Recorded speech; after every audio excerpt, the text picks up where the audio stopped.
You have seen more than you should have.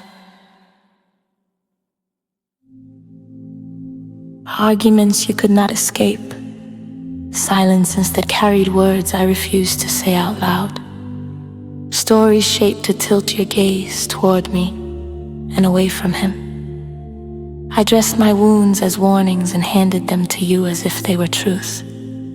And so the line that should never have run through the center of your childhood became the ground you were forced to walk on.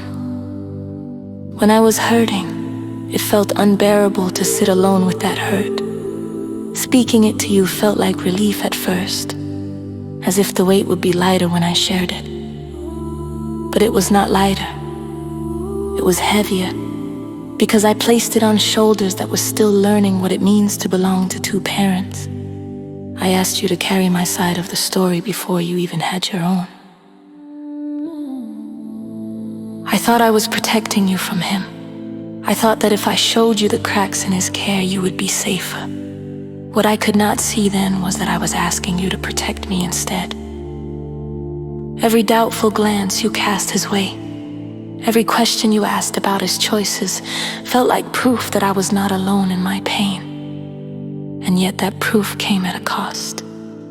Your innocence became currency in a battle that should never have been yours to fight. You may not yet have words for the fracture you carry, but I know it lives inside you. The hesitation when you want to love us both at the same time. The confusion of feeling guilty when you enjoy him, or angry when you enjoy me. The constant question of who you must stand with, and whether standing with one means betraying the other. These are not questions children should inherit. It shames me to admit that the pattern is older than you. Older even than me. I know where I learned it.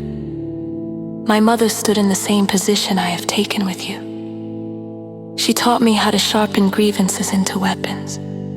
She showed me how to turn sorrow into alliances as a child. I was recruited too, drawn into her sorrow and pointed against my father.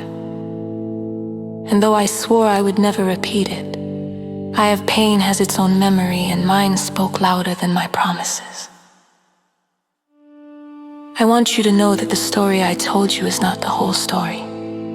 He is not the villain I made him out to be, just as I am not only the victim I pretended to be. He has his failings, yes, but he also has his care.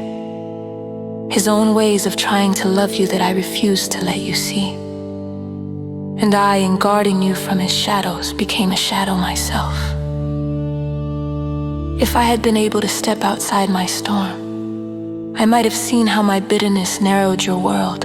I might have seen how it turned family into factions, how it forced you to negotiate loyalties before you were ready, how it seeded doubt into your own capacity to trust love without suspicion.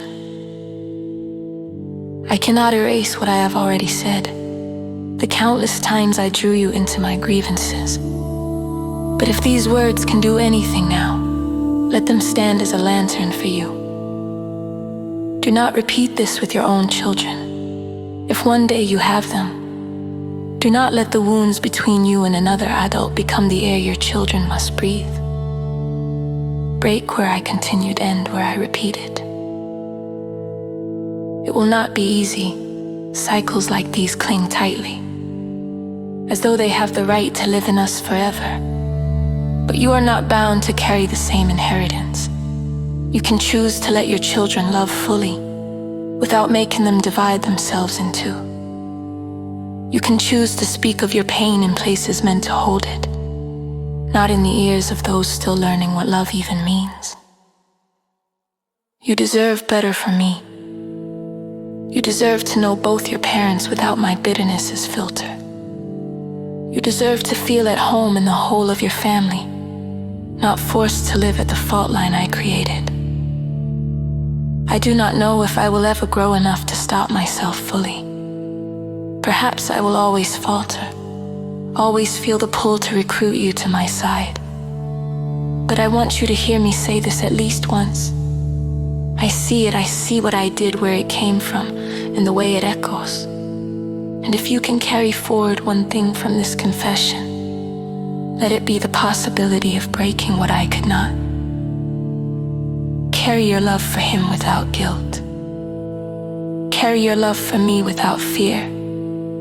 Let them both belong to you without needing to choose. That is the freedom I could not give you in action, but I offer you now in words, with a heart still learning. Your mother.